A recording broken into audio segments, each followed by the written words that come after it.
Hello friends, today I will show you how to fix this problem that you have on CapCut app. So to fix this, just go open the settings of your device or your mobile phone. Go next, click Add Apps option, and here you have to search for CapCut and click. Scroll this list down. Click Storage, click Clear Cache and Back. Click for Stop, click OK.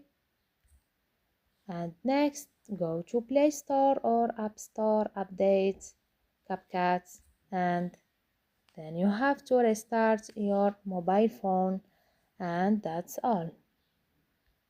Don't forget to like and subscribe, and see you in the next video.